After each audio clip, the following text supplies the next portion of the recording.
So, it started as a glitch. At least that's what they thought. A flicker on the monitor, a brief delay in audio sync, the kind of thing you blame on Wi-Fi or poor streaming quality, especially in a government building built before streaming was even a word. But when the screen cleared, the Situation Room staff all froze.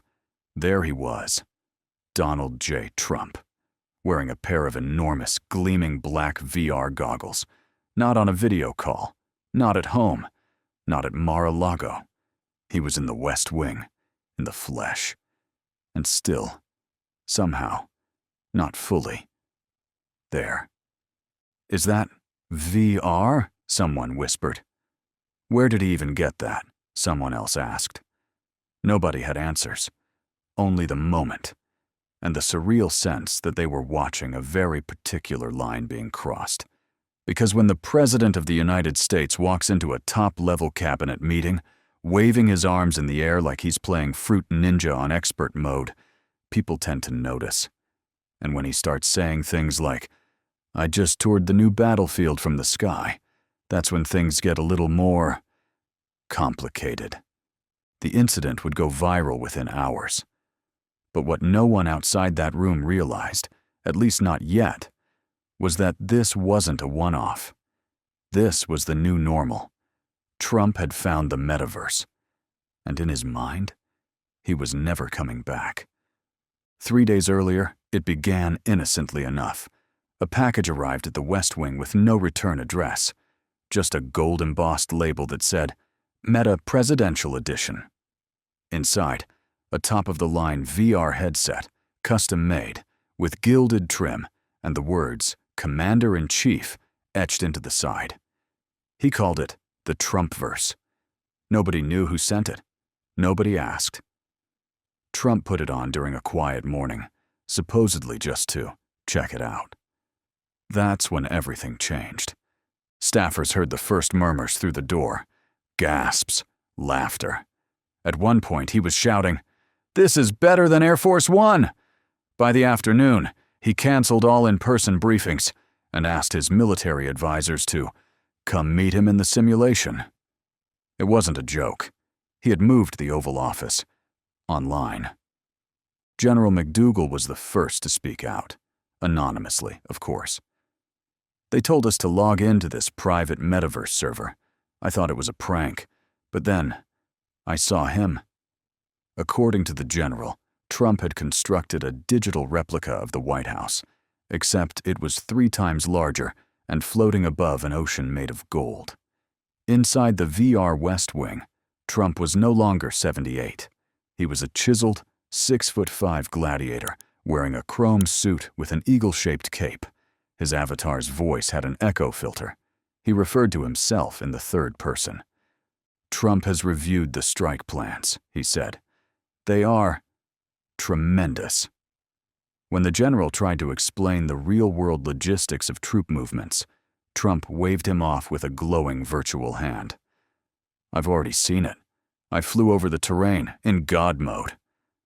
"But Mr. President, no, I'm calling it now. We hit them with golden tanks. Tanks made of freedom. Write that down." And then he logged off. At first, they tried to play along. Staffers wore headsets. Military officers installed the Meta app on secure devices. CIA agents, against every protocol they'd ever followed, created avatars just to keep him looped in. But Trump wasn't using the Metaverse for clarity. He was using it for control. Inside that space, he didn't need advisors. He didn't need facts.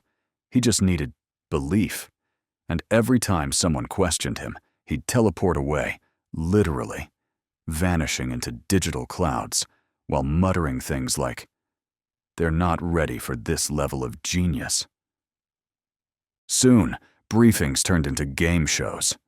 One defense meeting opened with Trump shouting, "Let's spin the nuclear wheel."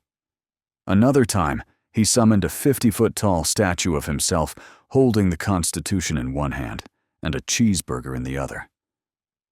"It's art," he said. Very tasteful. The French would weep. And still, no one could stop him. Because back in the real world, he was still the president. And legally, no rule said the commander-in-chief couldn't conduct national security meetings dressed like a space wizard in a simulated palace. In fact, Trump started citing that very idea. "They can't impeach me in VR," he said. "Double jeopardy doesn't apply in digital space. Everyone knows that." Spoiler: no one knew that, because it wasn't true. But Trump insisted. Then came the walkout. The day that would live in infamy, not because of what he said, but because of how he looked. There had been rumors for weeks that Trump was off the grid. He missed 2 briefings. He sent a hologram to a foreign leader's dinner. And one day, he skipped a morning meeting and left only a single message for his chief of staff. Trump is busy. Trump is defending America. From inside the Matrix. No one was laughing anymore. So when he finally did walk into the cabinet meeting that Monday morning, goggles on, hands twitching, muttering about metastructures, everyone fell silent. "Mr. President, are you in there right now?" someone asked. "Of course I'm in there," Trump replied. "I'm doing triple diplomacy. China on the left, NATO on the right, Space Force overhead. It's beautiful." "Sir, we need to discuss real-world strategy." "I am the real world," Trump snapped. "This is just the waiting room." Then he stood up, turned toward an empty wall and shouted, "Load military option Bravo." Nothing happened, so he slapped the wall with his hand. Still nothing. Eventually, a staffer whispered, "That only works inside the app, sir." Trump paused, then nodded, and sat back down, hands folded, as if nothing strange had happened. No one said a word, until he smiled and added, "You can't stop the future, but the future can fire you." Behind the scenes, aides were panicking. Policy drafts started appearing in PDF format, with names like VR Amendment 1 and Digital Sovereignty Directive. One staffer leaked a memo titled Operation Meta POTUS, an internal attempt to track how many hours Trump was spending in virtual space. The number hovered somewhere around 13 hours a day. He'd created new, virtual-only cabinet positions. There was now a Secretary of Crypto, a Minister of Memes, and something called the Supreme Judge of Meta Wars, which appeared to be a video game referee. The real cabinet? Barely heard from. When asked why he wasn't attending security briefings in person, Trump replied, "Because in VR, I don't have to hear coughing. I hate coughing." The problem was, he started making real decisions from inside that world. He approved troop shifts after seeing a war sim rendered by a 14-year-old modder in his fan base. He rejected a budget proposal because the chairs in the virtual Senate were too small. At one point, he tried to issue an executive order from inside a Minecraft server. "I built the wall," he said. "It's there, in blocks. Beautiful blocks." And yes, technically, he did. But only on a multiplayer server named Trumpland 2025. The press tried to keep up, but it was impossible. At first they mocked it. Then they questioned his mental state. And then they started wearing VR goggles themselves, just to get a seat in the briefing room. That's when the rumors started. The whisper that maybe he was right. After all, didn't he say he'd revolutionize communication? Didn't he promise a new era? And here he was, hosting press conferences in 8K resolution, projecting avatars of himself in Rome, Seoul, and São Paulo at the same time. Some people even said it worked. Poll numbers ticked up. Virtual rallies surged. Trump's digital avatar got its own TikTok, where it danced and signed bills with lightsabers. A few tech pundits dared to say it out loud. Maybe this is the next frontier. Maybe he's just ahead of us. Others weren't so sure.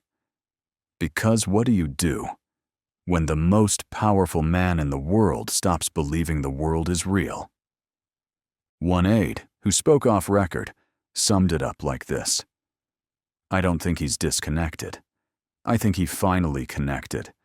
just to something the rest of us aren't invited to. And maybe that was the point. Because somewhere, in a glowing golden castle floating above a pixelated sea, Trump still walks the halls.